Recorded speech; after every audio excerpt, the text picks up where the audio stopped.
جی عزیز دوستو السلام علیکم۔ آپ دیکھ رہے ہیں چینل بکس ہب، اور آج ہم بات کرنے والے ہیں سید محمد اشرف کے ایک مشہور نمائندہ افسانے ڈار سے بچھڑے۔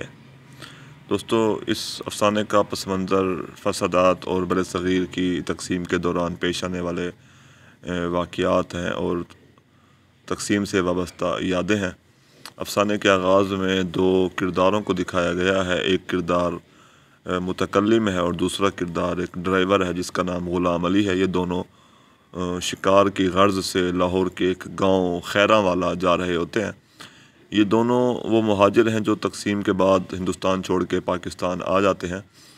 دونوں کو اپنا وہ گاؤں یاد آتا ہے جہاں ان کا بچپن جو ہے وہ تقسیم سے قبل گزرا تھا، اور اس وقت وہ ہندوستان میں گاؤں موجود تھا، تو انہوں نے بچپن اس گاؤں میں گزارا تھا، وہ وہاں جانا چاہتے تھے۔ متکلم کا جو کردار ہے، کیونکہ وہ پاکستان میں آ کر ایک بڑا سرکاری افسر بھرتی ہو چکا ہوتا ہے، تو اس لیے اب وہ واپس ہندوستان اپنے گاؤں نہیں جا سکتا، جبکہ ڈرائیور غلام علی جو ہے وہ بھی اپنے گاؤں جانا چاہتا ہے۔ غلام علی اپنی بیوی کو جو ہے وہ اس لیے اس گاؤں نہیں بھیج سکتا، اس کے پاس اتنا خرچہ نہیں ہے، اور غلام علی کا ایک دوست وزیر الدین بھی ہے، اس کی بیوی بھی ہندوستان جانا چاہتی ہے، اور اس غرض سے وہ اپنے زیور بیچ کر جو ہے وہ اجازت نامہ بنواتی ہے، پرمٹ لیتی ہے، مگر وزیر الدین سارے کاغذات اس وجہ سے غائب کر دیتا ہے کہ اس کے جانے کے بعد اسے کھانا پکا کر دینے والا کوئی نہیں ہوگا۔ تو متکلم کا جو کردار ہے وہ ان سیاستدانوں پر طنز کرتا ہے جن کی وجہ سے یہ تقسیم ہوئی ہے۔ تو سید محمد اشرف لکھتے ہیں، غلام علی، تم بہت کمینے ہو اور بہت بھولے ہو، تم اور تمہارا دوست نہیں جانتے کہ اس جگہ سے بچھڑ کر انسان کی کیا حالت ہو جاتی ہے جہاں اس نے پیدا ہو کر ماں کی چھاتیوں سے دودھ پیا ہو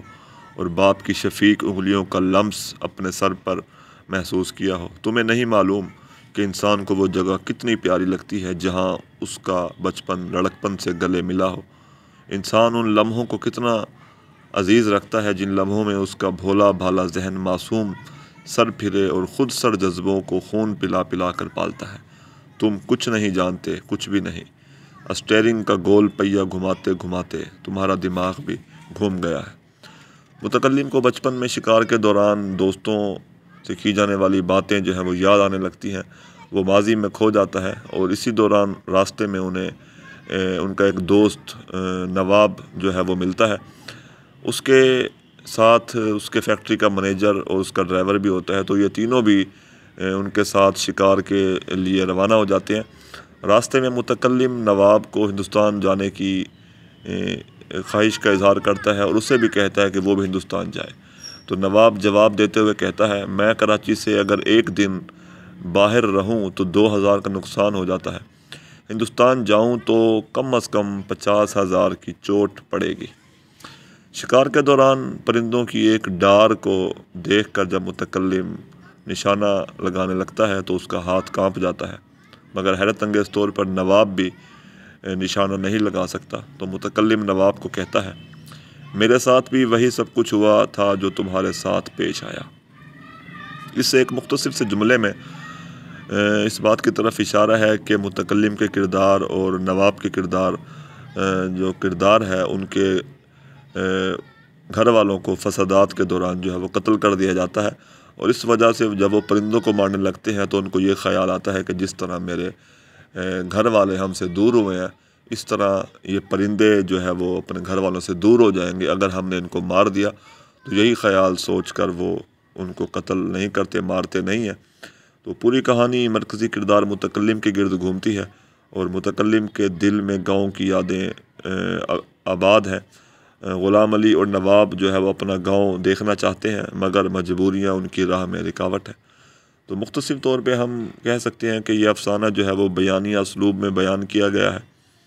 اور کہانی کو بلا وجہ طول دینے کی کوشش کی گئی ہے، جو کہ ایک اس کہانی کا منفی پہلو ہے، اور اسی بے جا طوالت کے باعث اس افسانے کے پلاٹ میں پیچیدگیاں بھی پیدا ہوئی ہیں،